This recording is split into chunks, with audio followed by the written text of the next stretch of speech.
नमस्कार। आप देख रहे हैं लाइव हिंदुस्तान चर्चा। मैं अजय शुक्ल इस चर्चा में आप सभी का इस्तकबाल करता हूं। आज की हमारी चर्चा का विषय है हरियाणा में क्या भाजपा तय करेगी कि चौधरी देवीलाल परिवार का असली वारिस कौन है। यह मैं क्यों कह रहा हूं, इसके पीछे वजह है। अमित शाह की सिरसा में रैली हुई और उस रैली में रणजीत चौटाला को बुलाया गया। देवीलाल के जो बेटे थे उनमें चौधरी ओम प्रकाश चौटाला और रणजीत चौटाला और जगदीश चौटाला, जो भी उनमें से स्थिति यह हुई कि किस तरीके से किस परिवार को दिया जाए। रणजीत चौटाला सदैव इतर रहे क्योंकि उन्हें उत्तराधिकारी नहीं माना गया, लेकिन अभय चौटाला के परिवार, अभय चौटाला और अजय चौटाला में भी बंटवारा हो गया। ऐसी स्थिति में एक जेजेपी बन गई, एक इनेलो रह गई ओरिजिनल जो थी, और दूसरी तरफ रणजीत चौटाला निर्दलीय लड़ते रहे। उन्हें मंच पर स्थान दिया गया। जेजेपी जो सत्ता में सहयोगी है उसे मंच पर स्थान नहीं दिया गया। उधर इंडियन नेशनल लोक दल के खिलाफ उन्होंने कोई शब्द नहीं बोला। और तीसरे एक और बेटे के जो बेटे हैं यानी पोते हैं चौधरी देवीलाल के, उनको आदित्य चौटाला को एक बोर्ड का चेयरमैन लगा दिया गया। तो जब इस तरह से हुआ तो यह कहा गया कि ये चौधरी देवीलाल के तो चौधरी देवीलाल के परिवार का कौन वारिस होगा यह भाजपा डिसाइड कर रही है। इसी पर चर्चा के लिए हमारे साथ एक पैनल है और वह इस पर ज्यादा बताएगा। मैं शुरुआत करता हूं भारतीय जनता पार्टी के साथ। सदगत जी, क्या आप तय करेंगे कि देवीलाल परिवार का कौन असली वारिस है? जी सदगत जी। देखिए अजय जी, बाकी साथियों को नमस्कार करता हुआ, ये कोई किसी के वारिस को नाम ले सकता है, सिद्ध तो स्वयं को करना पड़ता है। जिस समय चौधरी देवीलाल जा रहे थे और हरियाणा की राजनीति में उनका वैक्यूम था, उसको भरपाई करने के लिए जिस प्रकार से ओम प्रकाश चौटाला ने अपनी दिन रात मेहनत करके राजनीतिक गोटियां बिछाकर मुख्यमंत्री का पद न केवल उनके रहते उनके बाद भी उन्होंने संभाला, लेकिन समय के साथ जिस प्रकार की उनकी गतिविधियां रही, राज चलाने का जो तरीका रहा, न तो चौधरी देवीलाल के वारिस रहे, उन्हें हरियाणा के वो सरताज रहे। इसलिए भारतीय जनता पार्टी तो चौधरी देवीलाल की विरासत नहीं, उनकी नीतियों का विरासत तय करती है और उन्हीं के बारे में सोचती है कि चौधरी देवीलाल ने जिस प्रकार से किसान मजदूर कमेरे वर्ग की लड़ाई लड़कर कितने ही अधिकार उस समय के इन वर्ग को दिए और देश में एक नए प्रकार की राजनीति का सूत्रपात किया था, उस पवित्र राजनीतिक विचारधारा को आगे लेकर चलेगा कौन? इसमें आपने कुछ नाम गिनाए, लेकिन हमने भारतीय जनता पार्टी ने पहले आदित्य चौटाला को भारतीय जनता पार्टी ज्वाइन करवाया, अनेक पदों पर रहते हुए जिला सिरसा का अध्यक्ष बनाया। यानी हम कह सकते हैं कि आदित्य चौटाला की जो राजनीतिक पारी हो भारतीय जनता पार्टी के पालने से शुरू हुई और वो आजकल एक बोर्ड के चेयरमैन है। दूसरी तरफ चौधरी देवीलाल के छोटे बेटे रणजीत चौटाला निर्दलीय के रूप में जीतकर भारतीय जनता पार्टी के समर्थन वाली सरकार में आज कैबिनेट मंत्री हैं। तो विषय यह है कि राजनीतिक विरासत भाजपा नहीं, भाजपा तो उनका साथ है, लेकिन वास्तव में तो प्रो उन लोगों को करना पड़ेगा कि चौधरी देवीलाल ने जिस प्रकार की राजनीति की थी और जिस प्रकार की राजनीति को वो हरियाणा में और देश में चाहते थे, आखिर उस रास्ते पर चलने वाले चौधरी ओम प्रकाश चौटाला और उनका फिर बड़ा परिवार और बड़ा परिवार के भी टुकड़े और उनके बीच में फिर टुकड़े, और वो लंबा चलेगा या भारतीय जनता पार्टी के साथ जो चौधरी देवीलाल के वंशज बेटे और पोतों के रूप में जुड़े हैं, वो वास्तव में चौधरी देवीलाल के जो नीतिगत निर्णय थे उनको आगे लेकर चलेगी। तो भारतीय जनता पार्टी चौधरी रणजीत सिंह चौटाला और आदित्य चौटाला जो एक राजनीतिक विरासत को लेकर चले चौधरी देवीलाल की, हम उनको मान्यता देते हैं। और वो इसलिए मान्यता देते हैं कि वास्तव में चौधरी देवीलाल ने किसान कमेरे और एक ऐसे वर्ग को जो पिछड़ा वर्ग था, राजनीतिक रूप से भी, आर्थिक रूप से भी, सामाजिक रूप से भी, उनको एक स्थान दिया था।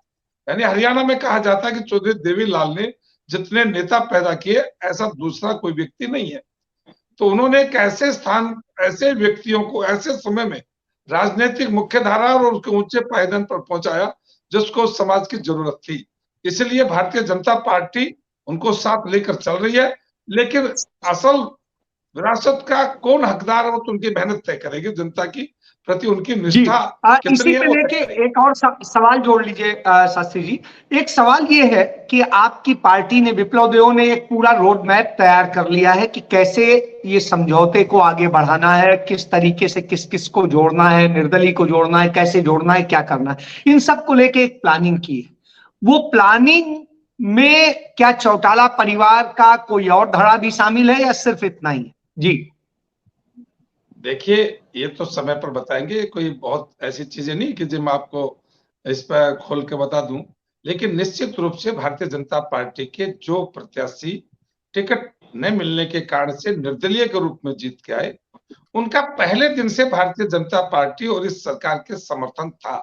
बिना शर्त समर्थन था, अनेक को चेयरमैन और बाकी सब कुछ भी मिला, लेकिन क्योंकि जब निर्दलीय है तो निर्दलीय और उनकी जगह कोई भारतीय जनता पार्टी का दूसरा कार्यकर्ता या नेता खड़ा है तो उनसे बातचीत करना, उनके साथ विचार तालमेल करना, अगले चुनाव में उनकी तैयारी लेना, देश में तीसरी बार मोदी जी के रूप में देश का प्रधानमंत्री तय करना, उन सबसे बातचीत करने का एक ये समय और तरीका है। क्योंकि एक वर्ष के अंदर अंदर अगले वर्ष भारतीय जनता पार्टी चुनाव में आएगी, क्या सारा देश ही आएगा, और देश में लोकसभा के चुनाव होंगे, तो उसमें एक संगठन तैयार करना, उपलब्ध संसाधनों का संयोजन करना और उनका भरपूर उपयोग करना और उस उपयोग से देश जनता की कुछ सेवा के अवसर और बढ़ाना, इस माध्यम से है।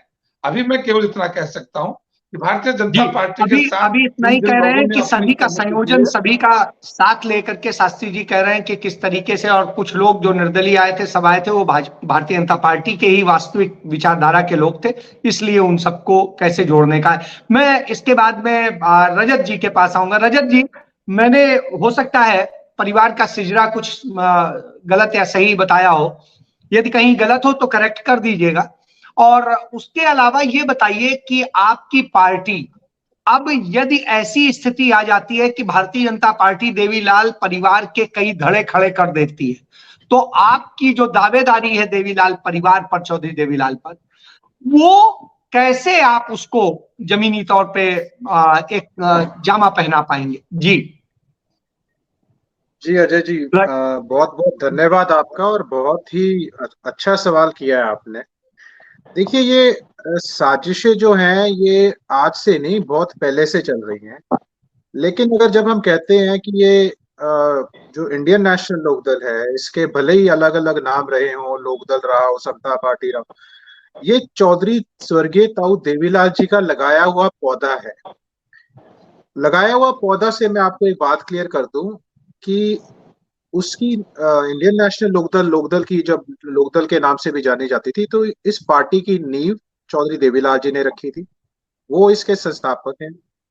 ये पार्टी उनकी बनाई हुई है, और इस पार्टी के बाद ना तो उन्होंने कोई पार्टी बनाई।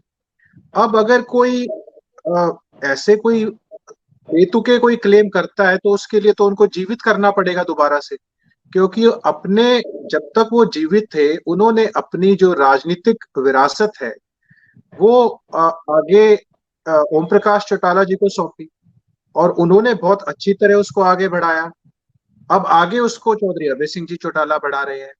अब मुख्य जो सवाल आपका है, इस डिबेट को जो आपने रखा है, उसको आपको समझने के लिए उनकी कार्यशैली, उनका स्वभाव, उनका आचरण, उसको जानना बहुत जरूरी है। देखिए, 1985 में न्याय युद्ध लड़ा गया था, एसवाइएल के लिए वो था। उन्होंने अपने पद से इस्तीफा दे दिया था, ठीक है। उन्होंने अपने पद से इस्तीफा दिया महम की सीट से। चौधरी मंगल सेन भी थे उस वक्त जनसंघ से, रोहतक से थे, हालांकि वो हार गए थे। तो अब अपनी सीट से कोई इस्तीफा आजकल दे, मुझे लगता है अगर आदित्य जी या रंजीत जी चौटाला दे दे। देखिए, किसान 750 शहीद हुए, क्या चौधरी देवीलाल जी ये बर्दाश्त कर लेते, या ये कलंक अपने ऊपर बर्दाश्त कर लेते? तो अगर जजपा के लोग या चौधरी रंजीत सिंह जी या आदित्य चौटाला जी, जगदीश जी के लड़के प्रताप सिंह चौटाला जी हैं, रवि उनका लड़का है, वो हमारे साथ है, उसके बाद रंजीत जी है चौटाला जी। तो मैं आपको थोड़ा क्लैरिटी दे दूं, आज अगर ये 750 किसानों का कलंक है तो वो रंजीत सिंह चौटाला जी के पास साथ भी है और आदित्य चौटाला के ऊपर भी है और जजपा वालों के ऊपर भी, चौधरी अजय सिंह जी के परिवार के ऊपर। उसके बिल्कुल उलट अभय सिंह जी ने क्या किया? अभय सिंह जी ने पूरी पार्टी दांव पे लगा दी, सारी पार्टियों ने मिलके ताकत लगा दी कि अभय सिंह जी को किसी तरह हरा दे। उन्होंने अपने पद से इस्तीफा दे दिया। पूरे देश में एक विधायक नहीं है जिसने इस्तीफा दिया हो। अब आगे ना कार्यशैली मैच। अब वो उनका क्या काम था? वो किसान के लिए अपनी सरकार से लड़ जाते थे और टकरा जाते थे। आपको मैं थोड़ा पीछे लेके जाऊंगा। जब ज्वाइंट पंजाब था तो प्रताप सिंह कैरो से चौधरी देवीलाल जी लड़ गए थे। हरियाणा को बनाने में उनकी बहुत अहम भूमिका है। अहम भूमिका कैसे? उनके भाई चौधरी साब राम जी भी 1937 में ज्वाइंट पंजाब में एमएलए होते थे। विद्रोही जी तो शायद ये सारा कुछ जानते ही होंगे। तब क्या था कि हरियाणा का जो क्षेत्र था साइड का, वहां एक तो बजट नहीं मिलता था, उसके बाद फिर पीने का पानी नहीं मिलता था, खेती का पानी नहीं मिलता था, फिर हिंदी भाषी क्षेत्रों की लिए लड़ाई लड़ी गई। उसके बाद लैंग्वेज बेस के ऊपर पक्षपात किया जाता था कि आप इस क्षेत्र के अंदर हैं तो जॉब्स में, हर चीज के अंदर। कोई यूनिवर्सिटी नहीं थी, ना पीने का पानी ढंग से था। उसके बाद यूनिवर्सिटी के साथ साथ तो एग्रीकल्चर यूनिवर्सिटी भी नहीं थी, एजुकेशन का भी बहुत बुरा हाल था। 1956 में गीता यूनिवर्सिटी बनी थी कुरुक्षेत्र के अंदर, जिसको हम आज केयू से जानते हैं। लेकिन सेपरेशन के बाद भी पंजाब यूनिवर्सिटी से कोई कॉलेजेस की एफिलिएशन नहीं थी। अब बात आती है चौधरी देवीलाल जी ने काम क्या क्या किए। पेंशन शुरुआत उन्होंने करी, कन्यादान स्कीम हो, मुफ्त इलाज हो 60 वर्ष की आयु से ऊपर, कर्ज माफ, अनेक ट्रैक्टर को गड्ढा, कोई टैक्स फ्री, मतलब किसानों के लिए जितना काम चौधरी चौटाला देवीलाल जी ने किया। तो देखिए अब उनकी राजनीति रही है संघर्ष की, सत्ता के लोभ की राजनीति नहीं रही। चौधरी देवीलाल जी को इसी से जानते हैं, मुखर थे बहुत, और विद्रोही जी ने तो साथ काम भी किया उनके। तो वो राज को ठोकर मारने में टाइम नहीं लगाते थे। देश में एक बहुत बड़ा आंदोलन उन्होंने खड़ा किया। बिल्कुल ठीक कह रहे हैं सत्यव्रत शास्त्री जी, मुलायम सिंह यादव जी हो, लालू जी हो, नीतीश जी हो, मतलब एक पूरा एक जो माहौल तैयार किया था पूरे देश के अंदर, उसमें बहुत अहम भूमिका थी ताऊ देवीलाल जी की। तो अब इस आचरण के साथ कौन मैच करता है? अगर हम मान भी ले, अब ये तो हम हिस्ट्री कैन नॉट बी री रिटन, ये कोई एनसीईआरटी की किताब थोड़ी ना है कि पन्ने बदल दोगे या काट दोगे।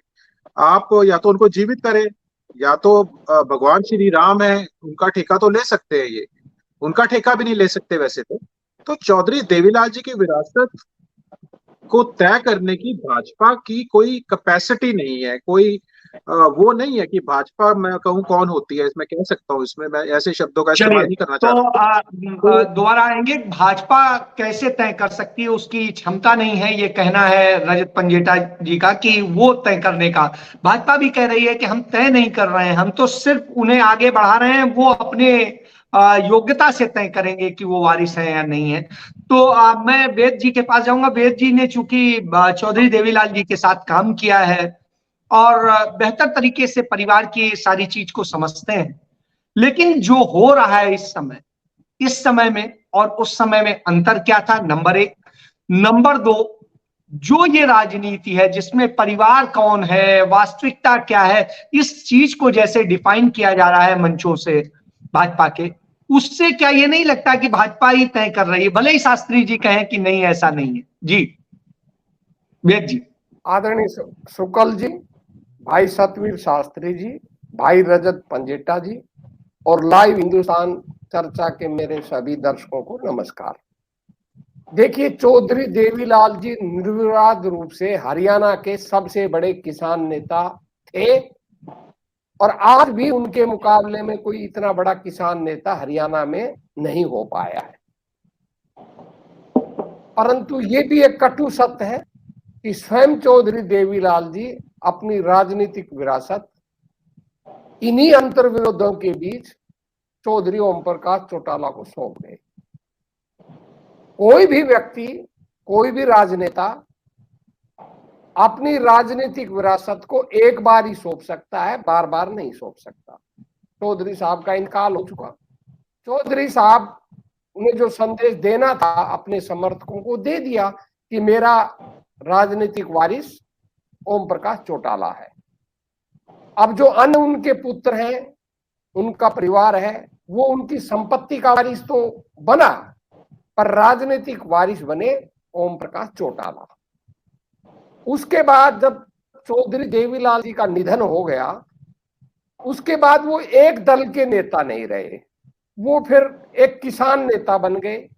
और उनसे प्रेरणा हर लोग, दल के लोग लेते हैं जो किसान राजनीति करते हैं और जो किसान हित में लड़ाई लड़ते हैं।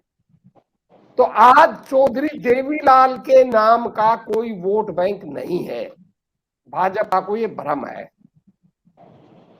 चौधरी देवीलाल की एक प्रतिष्ठा है, चौधरी देवीलाल के विचार है और चौधरी देवीलाल जी के संदेश हैं, जिनसे सभी प्रेरणा लेते हैं और आगे भी लेते रहेंगे।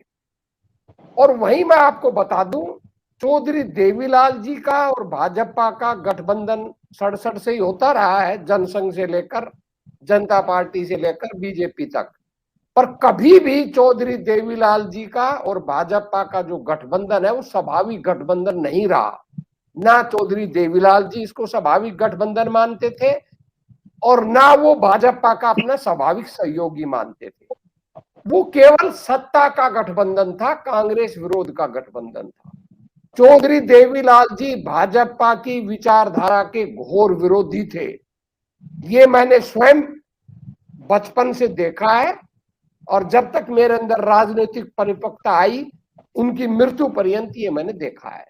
तो ये कहना कि चौधरी देवीलाल जी का और भाजपा का कोई संबंध है, कोई संबंध नहीं है। न कोई वैचारिक संबंध है, न कोई सामाजिक संबंध है।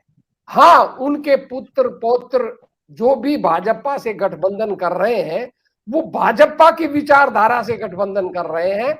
उसमें चौधरी देवीलाल की विचारधारा का कोई संबंध नहीं है, क्योंकि चौधरी देवीलाल की विचारधारा तो भाजपा विरोधी विचारधारा है। वो तो भाजपा तो किसान मजदूर गांव की पार्टी चौधरी देवीलाल जी मानते ही नहीं थे। वो तो अपनी सार्वजनिक सभाओं में कहते थे भाजपा लुटेरों की पार्टी है और भैया व्यापारियों की पार्टी है, डांडी मारों की पार्टी है, खुलेआम कहते थे। तो अब ये जो भाजपा प्रयास कर रही है, वो ये प्रयास केवल ये कर रही है कि वो जजपा को कोई भी सीट देना नहीं चाहती और जजपा को एक संदेश देना चाहते हैं कि भाई 10 की 10 लोकसभा सीट हम लड़ेंगे, तुम हमारे पिछलग्गू बनकर काम करो, और नहीं करोगे तो ईडी सीबीआई तुम्हारे दरवाजे पर पहुंच जाएगी। और ये संदेश अजय चौटाला, दुष्यंत चौटाला के पास पहुंच गया, इसलिए वो चाहकर भी विरोध नहीं कर पा रहे। उन्हें अच्छी तरह मालूम है जिस दिन तुम विरोध करोगे जेल के अंदर पहुंचा दिए जाओगे। तो क्या तो वो एक सीट पर मान लेंगे, इससे ज्यादा वो कोई कुछ करने वाले नहीं है। या यदि भाजपा ये सोचेगी कि विपक्ष की वोटों को बंटवाया जाए तो उनको अलग चुनाव भी लड़वा सकती है। रणजीत चौटाला जी ने एक बड़ी आश्चर्यजनक बात कह दी, जिसे मुझे भी आश्चर्य हुआ, और कम से कम रणजीत सिंह से भी मेरी बहुत अच्छी मित्रता है, पर मुझे आशा नहीं था कि रणजीत जी ऐसी बात कहेंगे। उन्होंने कहा कि अमित शाह रणजीत चौटाला के घर नहीं आए, चौधरी देवीलाल के घर आए थे, क्योंकि न केवल मंच पर उनको महत्व दिया था, अपितु उनके घर गए थे। पर शायद रणजीत चौटाला जी पता नहीं क्यों ये बात कह गए। सारा हरियाणा, सारा सिरसा जानता है जिस कोठी के अंदर रणजीत चौटाला जी रहते हैं, अजय चौटाला, ओम प्रकाश चौटाला जी की कोठी है, वहां कभी भी चौधरी देवीलाल रहे ही नहीं। चौधरी देवीलाल जी क्या तो तेजाखेड़ा फार्म में रहते थे या चौटाला में। अगर चौधरी देवीलाल का घर अगर कोई कहा जाएगा तो क्या तो तेजाखेड़ा फार्म है या चौटाला में उनका पैतृक घर है। यानी बाकी सब प्लान किया जा रहा है, वास्तविकता इससे बिल्कुल इतर, वास्तविकता विपरीत है।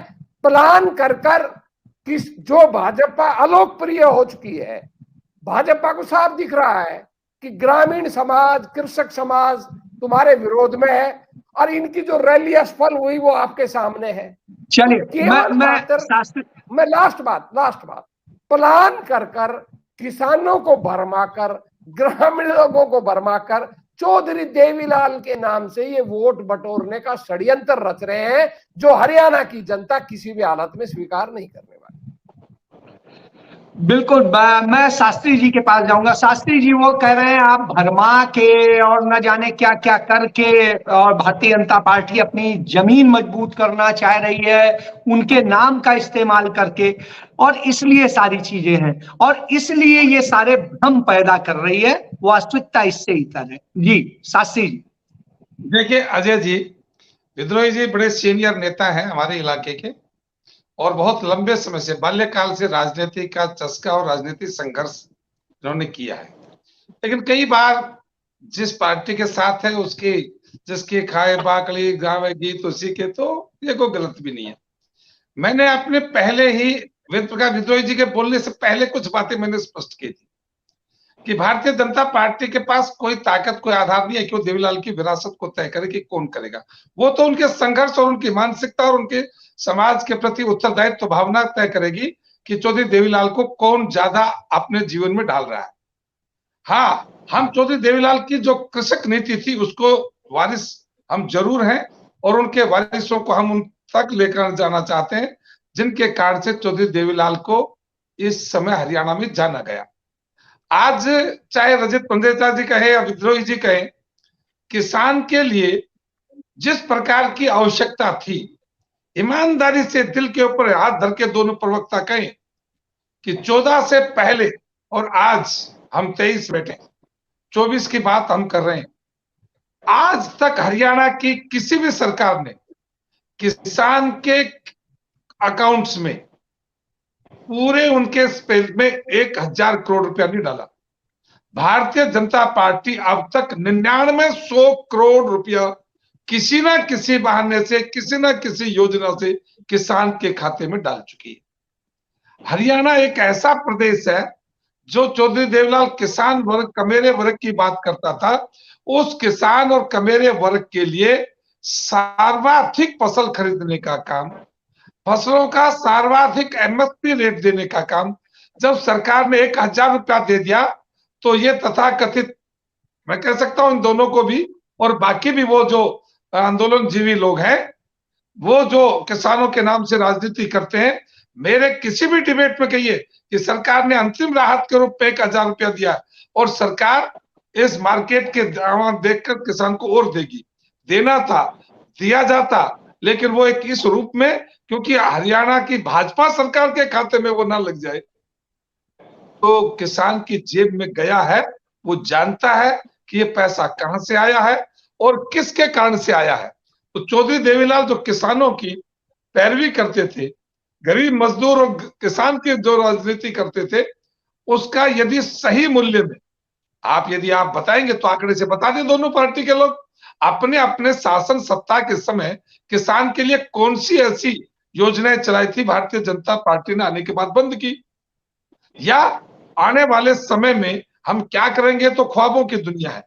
लेकिन आपके रहते क्या हुआ, क्योंकि इन लोग भी नहीं कह सकते कि हम सरकार में नहीं आए थे, और विद्रोही जी भी नहीं कह सकते कि हम सरकार में नहीं आए थे। आपके समय तो जो कमीशन की रिपोर्ट थी, उस कमीशन रिपोर्ट के चेयरमैन चौधरी भूपेंद्र हुड्डा जी थे, और उस कमेटी की रिपोर्ट को लागू करने का जुम्मा सारे देश में उनका था, लेकिन हरियाणा में तो लागू करते, लेकिन एक कदम आगे नहीं बढ़े, बीमा के क्षेत्र में आगे नहीं बढ़े, किसान की फसल को पानी देने के लिए कहीं आगे नहीं बढ़े। आज भी तो सारे हरियाणा में समान पानी बट रहा है। मेरा जो विद्रोही जी लगा ले या मेरा लगा ले, उस इलाके में तो 1000 फुट तक पानी चला गया था। आज चलिए जवाब दे देते हैं, क्योंकि सबका जवाब देने के समय पूरी करके, आज हमारे उन खेतों में आज फसलें लहला रही है, जिन खेतों के अंदर सूखा पड़ा होता था, तो वो पानी तो अभी सतलुज का आया नहीं है, पानी तो बाहर से आया नहीं। समान बंटवारा और किसान के हित में आज जो ड्रिप इरिगेशन की बात हो या टब से और किसान के खेत में पानी देने की बात हो, जितनी योजनाएं आज हरियाणा सरकार ने चला रखी हैं, ऐसी सोच पहले की सरकारों में नहीं रही। इसलिए हम चलिए, पहले की सरकारों में ऐसी सोच नहीं रही को आगे बढ़ा जी। इसी पे ले लेते हैं पहले वेद जी से। वेद जी, आप सबसे लंबे समय तक सत्ता में रहे, तो क्यों नहीं किसानों के लिए किया? देवीलाल जी तो जाने जाते हैं किसानों के लिए, और देवीलाल जी की विरासत की बात होती है तो विरासत उनकी उसी आधार पे तय होगी कि किसानों और कामगारों के लिए सबसे ज्यादा किसने किया। तो कह रहे हैं सदगत जी कि उन्होंने किया, आप साथ रहे हैं। आप बताइए इसको लेके, फिर मैं रजत जी के पास फाइनल कमेंट के लिए जाऊं। शुक्ल जी, भाजपा का काम झूठ बोलना, भ्रम फैलाना है। मैं आंकड़े आपको बता कहता हूं, हाँ मैं आंकड़े बताऊंगा तो बहुत टाइम लग जाएगा। नहीं, 60 में बता दीजिए। मैं 60 में ही बता रहा हूं आपको। चलो देखिए, आप वेबसाइट पे जाइए कृषि विभाग की पे, और आप तुलना कीजिए कि कांग्रेस ने कितना पैसा बढ़ाया और किसान को फसल का पैसा दिया और भाजपा ने कितना दिया। क्योंकि मैं तो आपको जी पैसा बढ़ाना बात है, उसके अकाउंट में किसने डाला? मैं अकाउंट की बता नहीं, गलत आंकड़ा नहीं, बढ़ाना नहीं। आप बताइए आपने कितनी पसीने, अरे आपने रेट तो बढ़ा दिया, लेकिन रेट बढ़ाने के बाद खरीदा कितना? शुरू करता हूँ उनकी भी सुन लीजिए, फिर उसके बाद में मैं अकाउंट ही शुरू करता हूँ। पहले तो भाजपा ये झूठ बोलती है कि भाई अकाउंट पर पैसा देना हमने शुरू किया, झूठ बोलते हैं। डीबीटी की योजना डॉक्टर मनमोहन सिंह सरकार ने शुरू की। 2010 के अंदर इसका कानून पार्लियामेंट में पास हुआ, लेकिन भाजपा के शासित जो 4 राज्य थे मोदी के नेतृत्व में, उन्होंने इसको लागू नहीं होने दिया। 2013 में डीबीटी योजना 60 जिलों के अंदर पायलट प्रोजेक्ट के अंदर लागू हुई, और उसके बाद चुनाव हुआ, इनका शासन आ गया। स्वाभाविक है, जो योजना कांग्रेस ने लागू की थी उसका फायदा बीजेपी को हो गया। तो ये झूठ बोल रहे हैं। दूसरी बात, आप 2004 से 2014 और 2014 से 2023 फसलों के भाव का देख लीजिए आप। धान के भाव में कांग्रेस ने बढ़ाया 143%, इन्होंने बढ़ाया 54%।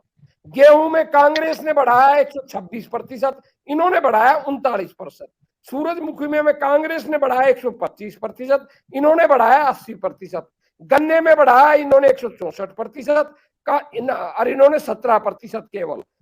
चने में कांग्रेस ने बढ़ाया 123%, इन्होंने बढ़ाया 52%। अरहर में कांग्रेस ने बढ़ाया 213%। आंकड़े बोलने की जरूरत नहीं। मतलब मान लिया, आप तो ये बताइए कि आपकी सरकार में खरीदारी कितनी हुई, अकाउंट्स में गया कितना पैसा? बीच में नहीं बोला, आप बताओ तो सही। अब मैं कह रहा हूँ कि 99 करोड़ रुपया हमने अकाउंट्स में डाला। आप बताइए अपने समय का आपने कितना डाला? सदगत जी सुन लीजिए, सदगत जी सुन लीजिए। अरे ऐसे टाइम वेस्ट करने का बोलिए, ऐसे वो नहीं टाइम वेस्ट करने का क्या आंकड़ा बताए ना। आप बोलिए, हमारे समय में हम कह रहे हैं सदगत जी पर ये 1100 करोड़ आपकी बात सुनी है, डाल रहे हरियाणा की सरकार। 75,000 करोड़ रुपया मोदी जी अकाउंट में डाल आप कह चुके हैं ये बात कह चुके हैं। सदगत जी सुन लीजिए, प्लीज सुन लीजिए। मैं चुनौती दे रहा हूँ। सुनाइए सर, सुनाइए। आप बता रहे हैं तो वो हम अपना आप देख लेंगे। हमें हमारे पास जो जानकारी नहीं है वो बताइए। ये तो वेबसाइट पे आप हम देख लेंगे। आप वो बताइए कि आपके समय में अकाउंट में पैसा गया कितना? सदगत जी सुन लीजिए भाई। फिर देखिए, जो लिखित नहीं है, जो लिखित उसको क्या सुनना? पेपर मीडिया का क्या लाभ है? आप मैं चाह रहा हूँ अगर आप ये बताएं कि आपकी सरकार के समय में किसान के अकाउंट में पैसा गया कितना? वो बता तो रहे हैं, वो सुन लीजिए। एक मिनट सुन लीजिए, उसके बाद में उस पर आप बोल दीजिएगा। आपने कहा आंकड़े बताइए, तो मैं आंकड़े बता रहा हूँ। मक्का में हमने बढ़ाया, हम सारे वो दो ना। आप अपने आंकड़े क्यों दे रहे हो? हमारे आंकड़े दो। हर चीज बारी बारी बताऊंगा ना। आप बकवास क्यों कर रहे हैं ज्यादा? आप वाइस से शुरू कर दो। अरे आपके प्रश्नों का उत्तर मैं देता हूँ। आपके प्रश्नों का उत्तर मैं देता हूँ। तो बता रहे हैं, आपकी साइड से बता रहे हैं। सदगत जी फिर सुनिए, देखिए गलत बात है। उन्होंने आपकी बात सुनी, आप भी सुनिए। आपको दलाली मिलती है और झूठ बोलते हैं और बेशरम लोग हैं। किसान होते हुए भी आप जानते हुए भी आपका परिवार किसानी करता है। चलिए आप बात कीजिए 197% जवाहर में 108% इन्होंने बढ़ाए। अब ये कह रहे हैं कि हमने दिए 1000 करोड़, इन्होंने दिए 9900 करोड़। अब आपको मैं शुक्ल जी आपसे ही कहता हूं, जिस समय हमारी सरकार थी तब रुपए की वैल्यू क्या थी, महंगाई कितनी थी, आज रुपए की वैल्यू क्या थी। हमारे समय में डॉलर 40 रुपए का था, आज डॉलर हो रहा है 80 रुपए का। हमारे समय में पेट्रोल डीजल के क्या भाव थे, आज क्या भाव है। हमारे समय में किसान को सब्सिडी कितनी मिलती थी, आज कितनी मिल रही है। अगर आप इन सभी चीजों का मूल्यांकन करोगे, क्योंकि जो मूल्यांकन होता है अर्थशास्त्र में, आप परसेंटेज में बता दीजिए। हाँ, वो मूल्यांकन जो होता है वो संख्या से नहीं होता, मूल्यांकन होता है प्रतिशतों में, क्योंकि बजट रखा जाता है, जीडीपी की गणना होती है। क्या कभी भी जीडीपी की गणना आंकड़ों में होती है, प्रतिशत में होती है। मैं कितनी प्रतिशत जीडीपी बढ़ी, महंगाई की गणना होती है, प्रतिशत में होती है, बेरोजगारी की गणना होती है, प्रतिशत में होती है। चलिए, तो इसका मतलब है कि जो देवीलाल जी का सपना था। एक मिनट, हमारे समय के अंदर रजत जी बैठे हैं, मैं कोई गलत बात नहीं कहता, 2000 रुपए फसल का मुआवजा मिलता था जब हमने राज संभाला, और जब हमने छोड़ा 12,000 रुपए मुआवजा मिला, अर्थात हमने 6 गुना बढ़ाया। भाजपा ने 12,000 से 15,000 किया है केवल, इससे ज्यादा नहीं किया। तो हमने 6 गुना बढ़ाया, इन्होंने कितना बढ़ाया। ये जो कह रहे हैं हमारे समय की किसान की सब्सिडी, राज्य की सब्सिडी अगर आप कहो तो मैं वो भी आंकड़े दे देता हूं, दिन रात का अंतर है। तो हमने जो किसानों को हरित क्रांति हुई वो हमने की, जब हमारे से जब हमारा राज था तभी में किसान का बहुत बड़ा योगदान है। हम अमेरिका से अनाज मंगवाते थे तो किसान ने तरक्की की। ये कह रहे हमने बहुत अच्छा किया। आज क्या किसान की पोजीशन है देश के अंदर, किसानों पर कर्जा है, इन्हीं की सरकार ने बताया है 78,000 रुपए प्रति किसान कर्जा है। हरियाणा में कितना है, 1,82,000 रुपए प्रति किसान का कर्जा है। अगर किसानों का इतना आय दुगनी की होती तो क्या उन पे 1,82,000 हो जाता। भारत सरकार की जो वेबसाइट है, भारत सरकार ने ही पार्लियामेंट के अंदर बताया कि 2014 से लेकर 2021 तक लगातार 7 वर्षों में, जिसमें एक 2 वर्ष तो किसान की आय नहीं घटी, लगातार 5 वर्ष 1.5% आय घटी, 7.5% किसान की आय घटी इनके राज के अंदर। ये कहते हमने आय बढ़ा दी, जबकि व्यवहारिक धरातल की बात यह है कि किसान की आय घटी है और किसान का जो लागत खर्चा है फसल का वो बढ़ा है। तो किसान की हालत किसान की आय घटी है, लागत बढ़ी है। लास्ट बात और कहता हूं मैं, ये कहते हैं कि हमने भाई किसान की फसल बहुत खरीदी। आप फिर सरकार के आंकड़े देख लीजिए, वेबसाइट पे जाइए आप, कृषि विभाग की में 6% ही हमारे समय में एमएसपी पे अनाज खरीदा जाता था और आज भी 6% पर खरीदा जा रहा है। शास्त्री जी दक्षिणी हरियाणा के है ना, मैं यहीं की बात कहूंगा और अपनी खत्म कर देता हूँ। दक्षिणी हरियाणा के किसानों सहित पूरे हरियाणा के किसानों ने अभी पूरे हरियाणा और अहिरवाल की बात कर रहा हूं मैं, 2,63,000 किसानों ने रबी फसल की 17.14 लाख एकड़ जमीन का खराबा दिखाया कि हमारी फसल नष्ट हुई। इन्होंने क्या किया, 2,63,000 किसानों की संख्या इन्होंने कथित विशेष गिरदावरी के नाम से बीमा कंपनियों से मिलकर वो कर दी 76,757 किसान, और 17.14 लाख एकड़ की जगह कर दी 2.9 लाख एकड़। और उस 2.9 लाख एकड़ में भी 80% इन्होंने दिया कम से कम मुआवजा, 9,000 और 12,000 का, क्योंकि हरियाणा में 3 तरह का मुआवजा है, 25 से 50% फसल कर, 50 से 75 फसल कर, 75 से ऊपर का। तो इन्होंने केवल 16% किसानों को तो 15,000 मुआवजा दिया और बाकी 84% किसानों को, जिसमें वो भी 77,758 है 2,63,000 में से, ये पूरा मुआवजा भी नहीं दिया। तो जो सरकार बीमा कंपनियों से मिलकर लूट कर रही है, अर्ध बीमा कंपनियों ने कितना पैसा लिया। चलिए बेद जी समय की सीमा है कि किसानों के इन्होंने पूरी तरह लूट लिया और बदले में जब किसान का आता है केवल ये लोग। बेद जी अब मैं रजत जी के पास जाऊंगा। रजत जी, सतपथ जी ने बताया सारी चीज की किसानों के लिए इस सरकार ने कितना काम किया है, कितनी आय बढ़ी, किस तरीके से उनके अकाउंट में पैसे गए, सब कुछ गए। वेद जी ने बताया कि किस तरीके से उनकी सरकार के दौरान परसेंटेज में इस सरकार से बेहतर परफॉर्म किया गया सब कुछ। आपकी भी सरकार रही, उन्होंने सतपथ शास्त्री जी ने आपकी सरकार पर भी सवाल उठाए। तो ऐसी स्थिति में देवीलाल जी की विरासत पर दावा कैसे कर सकते हैं, जो सतपथ जी कह रहे हैं कि उसके लिए तो बेहतर भाजपा ने किया है। जी, इनकी ना एनएसएसओ की रिपोर्ट कहती है कि आज किसान की आय मात्र 27 रुपए प्रतिदिन है, और मजदूर की दिहाड़ी अगर आप अजय जी देखें तो आज मजदूर नहीं मिलता 500 रुपए से कम में। तो ये तो इन्होंने आय दुगनी करी होगी किसान की। चौधरी देवीलाल जी के टाइम में केवल 3.5 रुपए प्रति लीटर डीजल था, सोने का भाव मात्र 1800 था। चलो जब इंडियन नेशनल लोकदल आई 99 में तब भी 4500 था, आज 62,000 रुपए है सोने का रेट। चौधरी देवीलाल जी के समय में सरकारी नौकरी नहीं करना चाहता था कोई, किसान इतना सशक्त था कि सरकारी नौकरी की जितनी तनख्वाह थी उससे कहीं अधिक, दुगने से भी ज्यादा किसान कमाता था। आज किसान की हालत क्या है, ना सरकारी नौकरी है, हर किसान अपने बच्चे को क्यों सरकारी नौकरी लगवाना चाहता है, जमीनें बेच बेच के क्यों बाहर जा रहा है किसान। इन्होंने बात करी, चलो मैंने वो 3.5 रुपए बताया, तो मैं आपको एक फैक्ट और बताता हूँ। इनके राज आने से पहले डीजल के ऊपर जो सेस था वो 3 रुपए 56 पैसे था, आज लगभग 40 रुपए है।